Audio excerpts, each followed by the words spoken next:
আসসালামু আলাইকুম এভরিওয়ান। আজকে আমি রান্না করব পটল আলু বেগুন দিয়ে পাবদা মাছের চচ্চড়ি।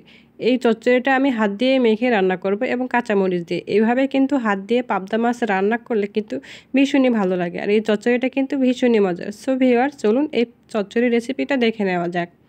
প্রথমে আমি চচ্চড়ি করার জন্য এখানে কিছু পটল এবং বেগুন নিয়েছি এবং সেগুলোকে আমি ধুয়ে নিয়েছি এবং কেটে পরিষ্কার করে নিয়েছি এবং কিছু আলু নিয়েছিলাম এবং তারপরে আমি নিয়েছি কিছু পাবদা মাছ। এই পাবদা মাছ দিয়ে আমি চচ্চড়িটা করব আজকে। তারপরে আমি একটা পাত্রের মধ্যে কেটে রাখা আলু বেগুন এবং পটল দিয়ে দিব এবং তার সাথে দিয়ে দিব পেঁয়াজ কুচি এবং দিয়ে দিব কাঁচামরিচ কুচি এবং দিয়ে দেব পরিমাণ মতো লবণ, পরিমাণ মতো হলুদ এবং তার সাথে দিয়ে দেব কিছু জিরার গুঁড়া এবং দিয়ে দেব তেল। তেল দেওয়া হয়ে গেলে আমি সবগুলো উপকরণ খুব ভালো করে হাত দিয়ে মেখে নিব। আর এই হাতে মাখা কিন্তু চচ্চড়িটা কিন্তু আপনি এই সবজিটা যত সুন্দর করে ভালোভাবে হাত দিয়ে চটকে নিতে পারবেন ততই কিন্তু মজা লাগবে খেতে। তাই চেষ্টা করবেন একেবারে এরকম যাতে পানি বের হয়ে আসে, হাত দিয়ে চেপে চেপে মেখে নেবেন। মাখানো হয়ে গেলে তখন আমি দিয়ে দিব পাবদা মাছ।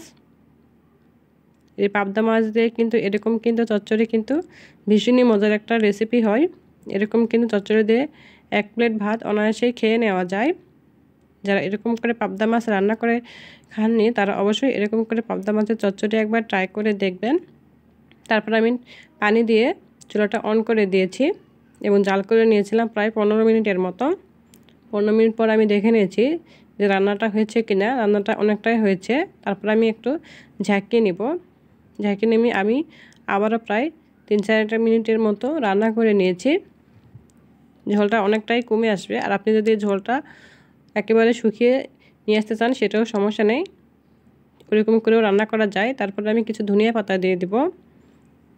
আর এরকম করে কিন্তু চচ্চড়ির মধ্যে ধনিয়া পাতা দিলে ভীষণই ভালো লাগে। তারপর আমার রান্নাটা হয়ে গিয়েছিল, আমি পরিবেশনের জন্য উঠিয়ে নিয়েছি। পাবদা মাছের চচ্চড়ি ভীষণই মজার একটা রেসিপি। যারা পাবদা মাছের চচ্চড়ি এরকম করে খেয়ে দেখেননি তারা অবশ্যই আমার রেসিপিটা ফলো করে একবার ট্রাই করে দেখবেন। আর আমার চ্যানেলটাকে সাবস্ক্রাইব করে বেল আইকনটি বাজিয়ে দিবেন। Thank you.